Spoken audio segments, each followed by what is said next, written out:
crafty friends. It's Diane, the Creative Inkster, and today is Monday, July 17th, 2023. I'm an independent Stampin' Up! Demonstrator, and I'm here to share my version of a very quick and simple shaker card. Now, I know it's going to give a little bit of a sheen to it there because the card is made with a shiny uh, medium clear envelope here, which is the simple way to do it. So I'm going to show you this one where my background for this adorable little guy who is juggling some cupcakes, I've made a cupcake background. So this paper is from Zany Zoo, and I didn't have to color it in or anything. I'm going to show you all kinds of options from that. And then it just so happens that Circle Sayings has a cupcake, so it couldn't have been more perfect for this card. And then I've got these little shaker bits here. So I'm going to share a couple of tips with you as we get started. If you're watching, please leave me a comment. Let me know you're here. And when you're watching the replay, just leave a little note. It's always good to know who was dropping in and checking out the ideas. So my card base in this one is Petal Pink. We're going to work with a few different other colors, but I want to show you the sort of star of the show from this Zany Zoo. Now I know I'm probably getting the name wrong. Hold on a second. Let's get the catalog open. I found that there's stamp sets and dies and pattern paper. They all go in a suite together, but they do change the name slightly, and I think that's part of being able to make people understand the different products. Hi Brenda, hi Vicky, thanks for popping in. This is called Zoo Crew. It comes in 12 by 12 paper, and it's in the catalog on page 132. This was on sale last month, but it's still a great deal at $17. You get black and white patterns on the back side of it. So what I had done with this so far is I've either circle cut or oval cut or hand cut a couple of the different sheets of images out. So these are different patterns. So you see I've got holes because I've already been cutting them up. And then the backs, black and whites, which you can use for all kinds of things. But I didn't really realize the breadth of what I could do with these until I started thinking about the shaker card. So this is half of a sheet because I've used the rest of it, but it sort of repeats the pattern over on the right. This guy's adorable with the little accordion. So this is a musical one. What I find though is that you've got something for everybody. You've got a baker, you've got a knitter or crafter, you've got an artist, a book lover, I said baker, the sloth, the yoga guy, musicians, dance with these guys going. This is really cool paper. I just think it's lots of fun. And then this is Very Birthday, which is the sheet I'm going to work from. And I think, well, I did for the last one. And then your outdoorsy folks. So I really feel like this paper really is a lot more than just cutesy little animals. All right, let's get started on this card, okay? So what you need is your base card base. So I'm going with white. It's 8.5 by, sorry, it's 5.5 by 8.5, scored at 4 1/4. So we'll fold that over. Tell me, do you score your paper or do you just fold it over and use your bone folder? People do different things. I always use my paper trimmer or my Simply Scored, and I do a proper score line on it. And if you press in, this is something we haven't talked about in a really long time. So if your score line goes in on this side, then we fold away from that divot, and that helps keep the fibers from breaking down further on your card.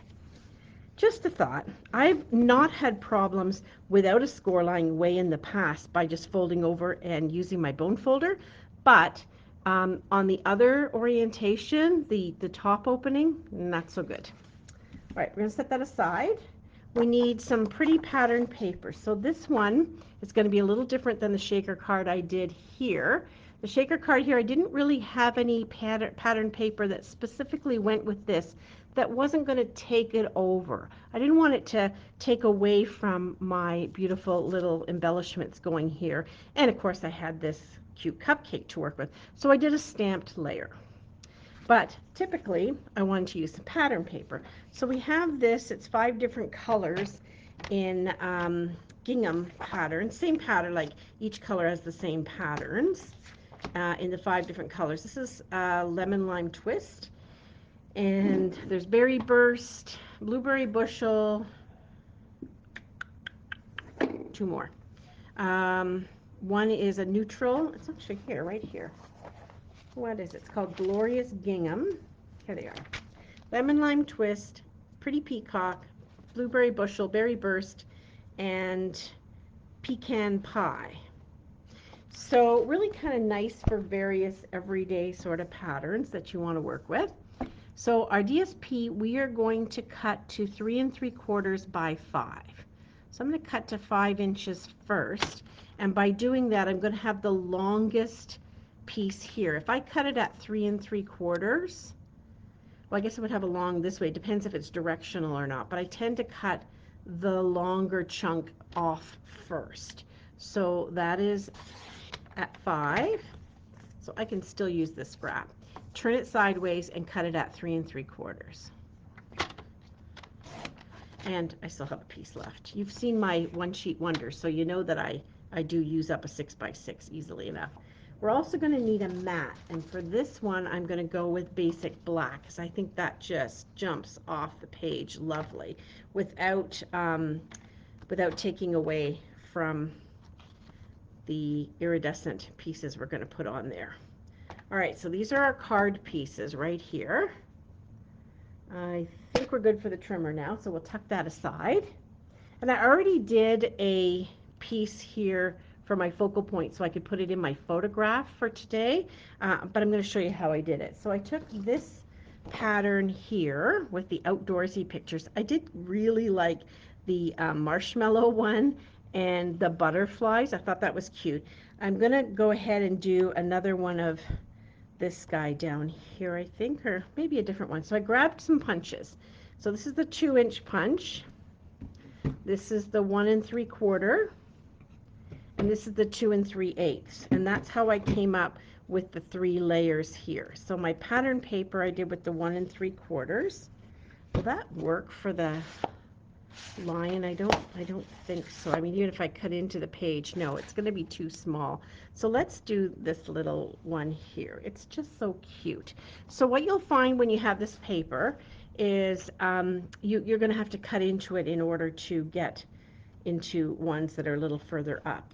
So I think probably I'll just cut in on the edge here. It's probably the least amount of damage to the paper. And just cut in around. And then, you know, I may have a sliver left at the end to work with. And we'll use the 1 3/4. So I want to get the net and the butterflies and the little critter. I really don't know what kind of critter that is. A possum, maybe? I don't know. Something you find out in the wilds. So that's my 1 3/4, and then my 2-inch punch, I'm going to use a piece of black. Now I can show you the space-saving way. Hi, Vicki. Score and then use bone fold. Yep, yeah, I like that way too. So the space-saving way is you're going to be covering up this black one anyway. Now it could show through the white, so that's why I'm not going to do it. But one thing you could do is you could punch your circle or other shapes out of this because all you need this for is your layer. You could also stick it on your paper trimmer and carefully cut an inner piece out. I don't tend to do that. I end up with a lot of scrap, so it works out fine with me just to do it like this, but that is a safe-saving way. So that was the 2-inch punch. She says with huge confidence that she grabbed the right one. And we'll put this guy on here. So that kind of matches. And then, oh darn, I did it the wrong way around. Okay, I meant to do it the other way. So let's go back again. 2-inch with the green, lemon lime twist. And that black piece, nope, can't get another piece out. So we are going to just do that. We're going to cut right into the circle or the layer with the 2 3/8. So I'm going to push it right in so that I'm sure to have my mat area covered off. All right, so there's the sample. And now we're cooking with gas. We're getting the pieces put together. Cute, eh? I mean, actually could put more than one on there if I really wanted to. So let's put this guy together, and then we'll have our pieces ready to go to do our shaker part. But I did really love how much there is to this paper. I mean, I started playing with it and was looking at it, and yeah, they're cute little critters.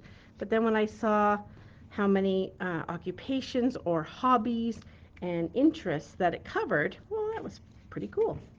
All right, we are going to work with let's get this put together. We can set it aside. So here's our black, or your matte piece. So we're going to stick that right down on our card front. We're not worrying about the little hole because it's all going to be covered up. We'll set that aside to dry. All right, now we have our pattern paper, or in this case, the stamped layer. And these things here, which you may or may not know actually exist in our catalog, they are clear medium envelopes. This is how I mail my cards. So if you receive a birthday card from me or a thank you card in the mail, you've probably seen me mail in these. They're actually a little bit cheaper. You get 50 instead of 40 of the regular ones, and you can mail easily. And what I love about mailing in these is that then the letter carrier gets to see your beautiful card coming through the mail. It gets a lot more distance, I guess you'd say, with the card. So we are going to use this to make our shaker. And we are going to need some kind of shaker circles or shaker bits. You could punch a whole bunch of confetti. You could use whatever you have. You could use any kind of really, really small embellishments. This has something like 2,000 or something little bits in here. Does it say on there? No, it doesn't. It just says 9. I don't know. It just talks about a weight. It's a really small amount of weight, but it's a lot of little bits. And what I found with shaker cards, before you get them going and designed in the shaker way, you want to glue some down in place. And I'm going to try to show you why. Well, it's doing what it's supposed to do. On this card, I glued 10 or 12 on the base before I sealed it up. And then some of the other shakers, as it's standing up, oops, how can I show you? As it's standing up and the pieces fall to the bottom, some will stay at the top so you don't get all of it sliding to the bottom. So that's a little helpful trick. Now these are tiny ones. They're in our annual catalog. Some shaker bits are a little bit bigger. And these ones have a lot of open circles, so it was a little bit more challenging, but it's doable. So I'm going to take my liquid glue, and I'm just going to put some random little dots. 3, 4, 5, 6, 7, 8, 9, 10. There. So it looks, actually I'll do one more over here because it was looking a little bare. All right, so it looks like it has the chicken pox here. And it's got my little dots there. Now I did find if I didn't make a big enough dot, I had to go back because by the time I got some down, they were drying up. So let's carefully grab some out of here. And I kind of want, in this case, the more circular ones. So this is a little bit of a tedious process, but I'm telling you, it makes a big, big difference.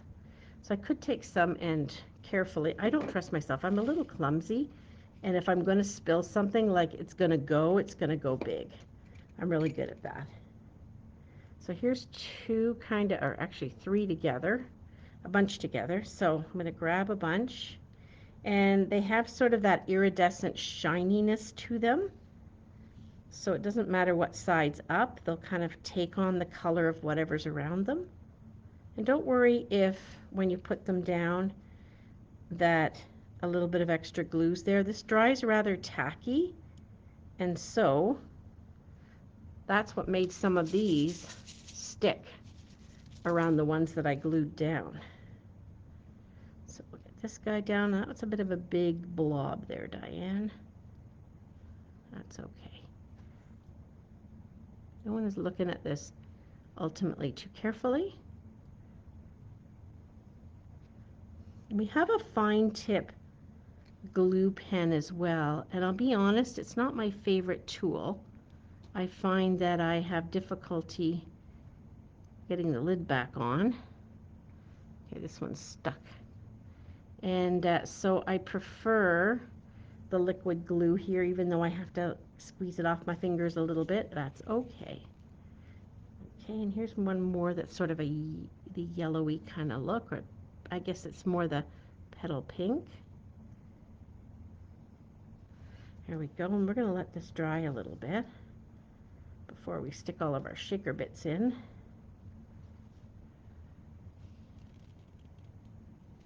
There we go, and one more here. So sorry, this was a little bit of a tedious process. That one came off. I'll find another one and stick it down. And like I said, it doesn't matter if it sticks a little here and there. Just put that one down. It's okay. It's okay that it gets a little goopy. We're not going for perfection that way. We're giving it the chicken pox look. All right, so now I'm going to stick a bunch of these, woo, not that much, into this little pot. And that's what I'm going to put inside my card. Okay, so we're letting this kind of dry, and then I'll tell you a little bit more about what you need to have handy. So this is called your Take Your Pick tool, and that's what I use to help place them. It has a refillable little, it's like an eraser gummy pickup piece. There's a bunch of different ones on the market. That's the Stampin' Up! One. We talked about that we need this. Maybe while we're letting this dry a little bit, we can decorate the inside of our card a wee bit. So because it's a white base, I don't need to put another layer inside, but let's add this leftover strip. And I sometimes like to leave a little white strip at the bottom, or whatever color the cardstock is. So I'm not going to cut it first. I'm just going to put it down, and then I'm going to trim it off. So I know I can only go so far. This piece would be 6 inches long. My card base is 5.5, so I want to leave a good 1/2 inch. And I'm just going to place it a little bit higher up. There we go. And I'll just trim it off. And that is the piece that I probably would have thrown in the garbage or collected forever and had to come up with a way to use up the bits. And the easiest thing to do is to put it on the inside of a card, and decorates it and makes it really nice. So in addition to your piece here of your clear envelope, you're going to need some Scotch tape. You could use another kind of adhesive, but Scotch tape works just fine for this little seam we have to build. And I'm going to use the tear and tape to put this onto my card front. All right, how are we doing over here? Are we dry? Yep, we're dry. All right, so slide this into your envelope. And the way that I'm putting it in is, this has like a tear off piece here to fold it over to protect your card. So we're going to slide it in so that the tear off piece is to our left. And we're going to slide that sort of the top, if you will, or the front. So I'm going to slide this guy in. And we're going to attempt to get it as flush in the bottom right, bottom left I should say, bottom left as we can. Now some of the glue is not quite dry, that's okay. So we have this piece here that we're going to be folding over in the front. Now we're going to pour our bits in, and we want to keep them in the front of the card, not in the back.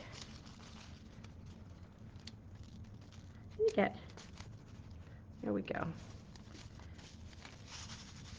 We just spread them around a bit, but we want to keep them in the front and not necessarily have them in the back. So we're going to get this flush in the corner, and then we're going to fold this back. So normally you would just seal it here. We're going to fold it right back so it's snug. So you just peel this backing off, which it's very staticky in here today. It wants to hang on. and you fold this right over. So if you've ever made a shaker card before, you've probably done the dimensionals and the window sheet and all of that. And that's a lot of extra work. This is the fast and easy way. And then you grab your Scotch tape, you fold this edge over. So you're, again, making this designer series paper nice and snug. We just need that to hold down. And there we go. And so it is okay if some of those pieces come loose that were glued down, if some of them are there, because they're still, even though it's going up, they're still grabbing some. And so some are staying where you want them to be. Okay, so we're just about ready to finish our card. We are going to glue this onto here, and I found the best way with the clear envelope was to use some tear and tape. You probably don't need to do it on all four sides, but I'm going to anyway. I just want it to stay put. So I'm going to do 2 lengths here and do the little bit in the center. You could use Stampin' Seal or Stampin' Seal Plus. If you're still using our old snail adhesive, you're not crafting enough because that stuff has been gone for a while, or you have an awful lot of it. There, we're going to peel the backs off, but the snail is probably not going to seal this too well for you. You need something that's fairly strong. That red line tape will work too. Any double-sided tape is going to work well. Oh, okay. And we're going to stick it on the front so it's bordered by the black. There we go. Starting to look pretty good. And then we've got our little guy here, or 2 guys, but I think I'm going to go with the new one that I made. I'm going to add some adhesive to it and pop this up a little bit. I wouldn't put a greeting on this, I'd just put a greeting on the inside because it's so cute on the front. We want to show off as much as we can, but we need a little bit of a focal point.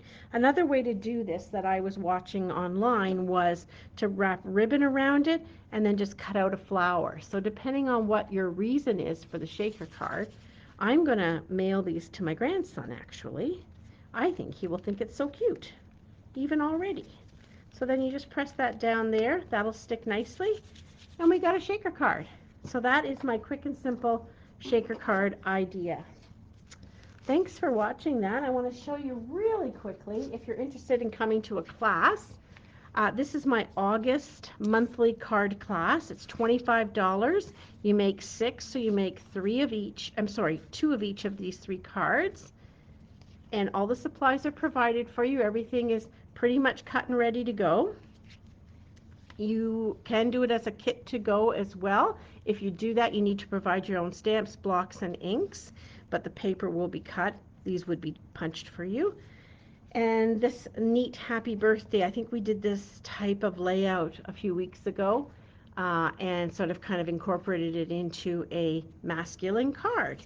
So that is my monthly card class for August. Sign up by August 10th to receive the kit to go by August 17th, but the actual in-class version is on August the 8th. And I have another class in August. This is for avid stampers, those who want to purchase product and have it added to their collection. We make 4 cards, and I show you various unique ways to use your stamps and dies. This includes the Darling Details Bundle, which is a $73 bundle. The class is $97. All you're paying is an extra $5 for the supplies to make the cards. And it'll be more if I had to ship it to you, but this shows you how to emboss with using your die cuts. So you're using the dies and learning to emboss with them. This is a fun fold card, quite adorable. This is a very different card for me, but I really want to get people to love wild wheat. This has got a beautiful amount of texture on it.